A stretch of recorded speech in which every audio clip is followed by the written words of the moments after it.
got your boy Gleesh right here from DC Clean Size Finest, and I'm Universal.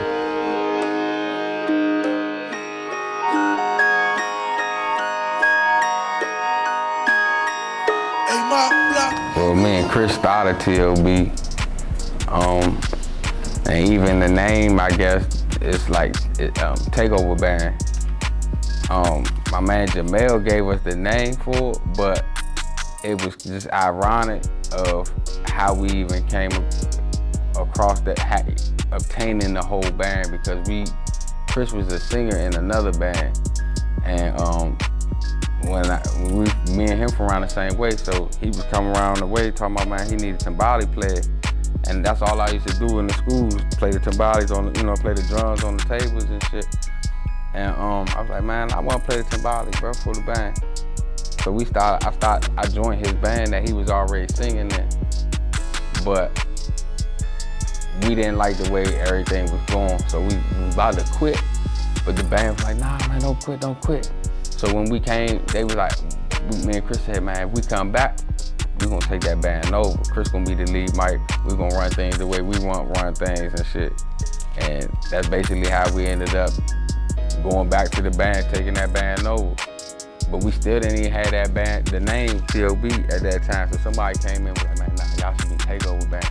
But I don't even think he knew the story behind what was he. I think he was just saying a catchy name to, you know what I'm saying, to a band. So, funny story right there.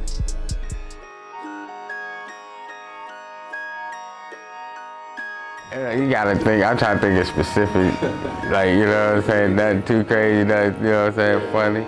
But probably here, Gucci, like when I stayed with Gucci, when he was trying to sign me, me and Roger was living with him and shit. And Gucci was staying downtown Atlanta in like a condo in one of the main buildings downtown. And this nigga never paid for parking in his own building. Like, he would just ride behind some other car that's in front of him going in the building, and it just happened to always be somebody going out the building when we just leave it type shit. Like, it's not planned or nothing, he's just not paying for parking in this building in Gucci, man. I'm like, bro, what are we doing? We riding a big ass black truck, honking the horn, trying to tell somebody, go before he closed down on this big ass black truck, man. And Gucci like, nah, I ain't paying for parking, man. I ain't paying, got me find out in the building, man. I ain't paying for parking. I like, this boy crazy.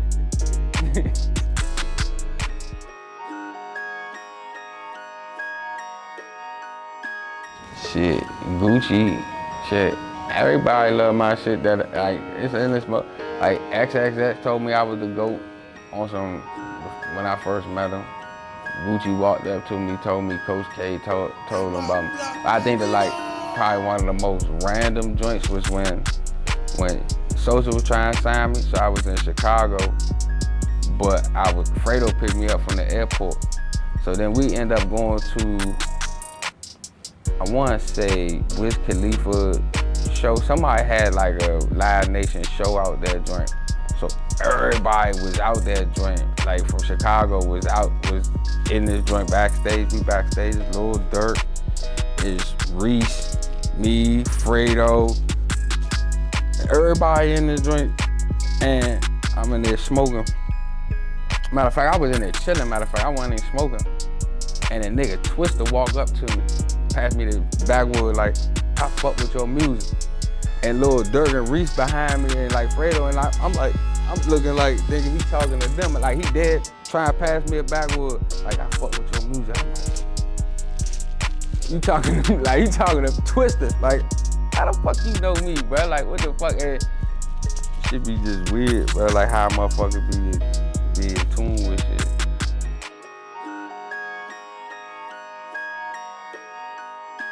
Nah, when I first started, like when you hear these young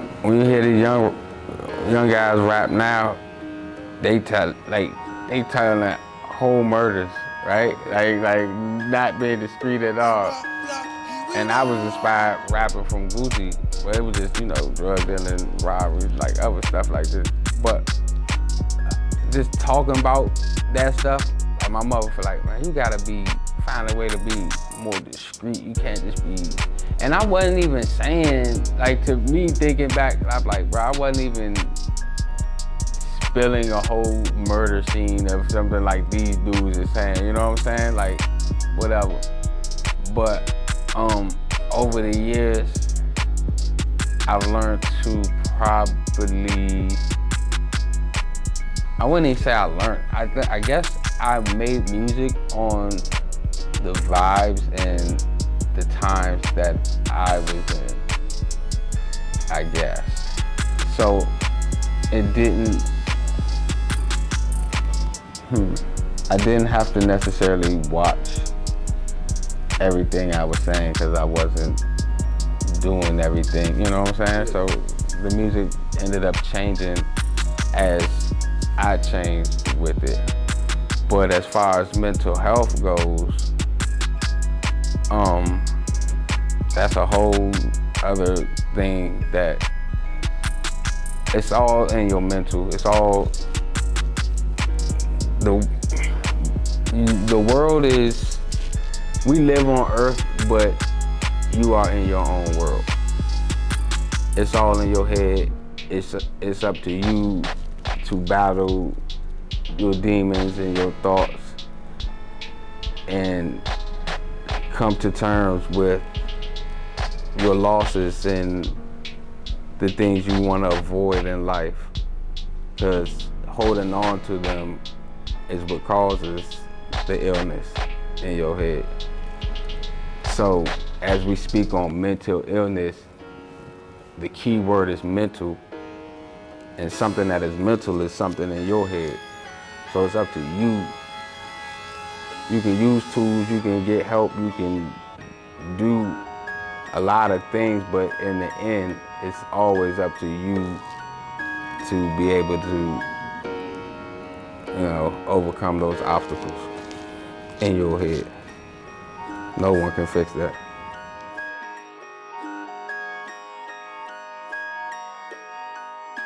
I wouldn't be saying like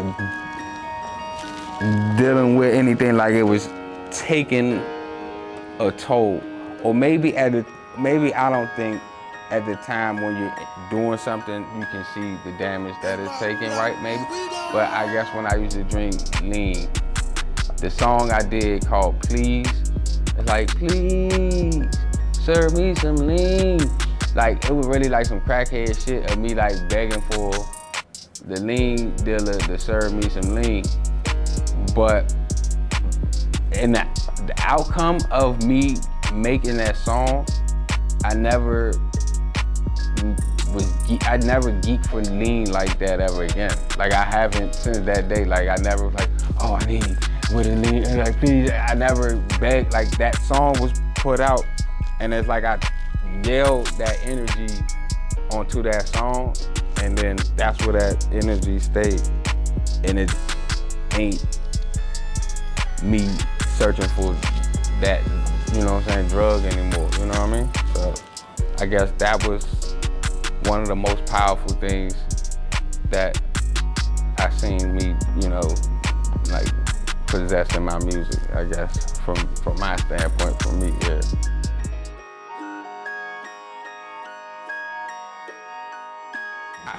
Me, I went through depression during certain shit in my life, but only through one, like I don't classify myself as someone who, cause there's people who have depression that there wasn't an incident that caused it, you know, right? I think I have that type of depression where I had and I battled and I worked through it, of a depression from a certain incident, you know? The rest of my life, I never walked through like, oh, I'm sad, and like, you know what I'm saying? So that's why I think even how I was even to overcome that, because it wasn't naturally, you know? And probably without even that situation, I don't think I would have ever been in that state of mind, been talking to my family lately, and it's like my cousins and everybody, and everybody going through something, and then like, who is it to blame? Because some of them didn't have bad situations, so they complaining about, I was going through this, I had the worst, you know what I'm saying? And then some of them did have bad situations, and they made, you know what I'm saying? So, like I said, it's all about you dealing with your own issues, your own losses, your own flaws, your own mistakes, your own mishaps, and you have to deal with them and live with them, accept them, and work through those issues some way, somehow in your mind. The best way to deal with mental problems is to time to yourself. A lot of people avoid their own mind, so they go out every weekend. You probably see everybody in the club all the time, so you see everybody being so social. And that's how you see somebody who commits suicide. It's like, oh, they were just smiling last week because they in everybody's face trying to pump fake it, and they are avoiding the shit in their mind. So the best way to defeat these mental problems would be having your own time, having your own space, not having outside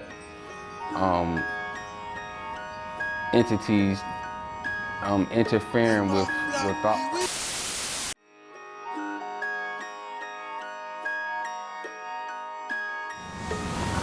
That's crazy, because I was going to give everybody the benefit of the doubt, saying they work 9 to 5s, but then you just threw in the fact that some people, even if they just sit in the house, they have time and stuff. So if you have time like I do, then you have time to do the same things. I guess with me, I was never a social media nigga to begin with. I'm only on social media. Y'all only interviewing me because I make music, right? So if it wasn't for that, I probably wouldn't care for any of that shit anyway, right? But maybe even outside of that, if I was to scroll on Instagram, maybe if, like, just say you scroll for an hour on Instagram, after a while, you might start seeing the same shit. So once it reaches that point, then you like, what is the point of keep scrolling? Like, you seeing the same shit, you're scrolling past the same shit you already saw, or, like, you know what I'm saying? Like, so I guess it's not interesting to me, to social media. And then each platform has figured out how to be so different now. So like, your Instagram personality is different from your Twitter personality, different from your Facebook, different from your MySpace or whatever the fuck, you know, this shit is out here. So back in the day, it seemed like they all used to be, even though they were separate companies, entities, and platforms, it felt like social media was together. Now they're just quarantined to their own shit, you know what I'm saying? So it's like, it doesn't feel, Instagram's not fun anymore, you know? Everybody's on Twitter, you know? So, and then I just like to learn. So I spend a lot of my time just learning shit all day long, just endless different things, just, you know? So I probably learn about 8 things a day, you know what I'm saying? Just, that's what interests me. My mind is interesting. That's, gets me going.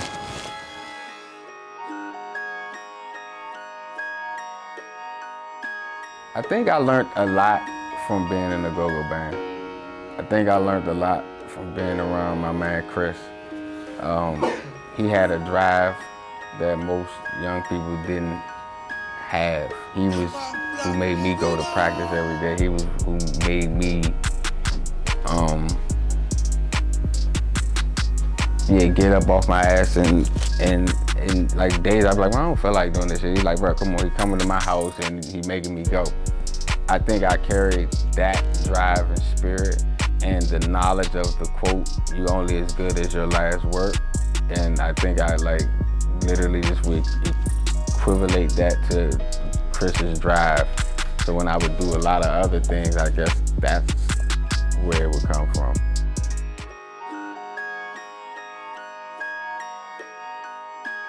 We got new project coming out called Old Gleesh, because on the last project, everybody was talking about they want that old Gleesh back. So I'm gonna give you old Gleesh, but I'm old now, so there ain't no more young Gleesh, it's old Gleesh. We got Clean Size Finest 3 album anniversary. We doing a show and vinyls for that. We got some big shit for that. We're gonna do an art show for that shit. Got podcasts coming. A lot of shit in the works. We're doing interviews and popping back out. I'm back on the scene. I'm back talking. I'm back, I'm back outside. We're doing a lot of shit. I'm really trying to just build a big ass brand that's capable of bringing in every type of culture, art, music, business, any aspect of life. It can all come through Gleesh. So that's some shit we working on right now.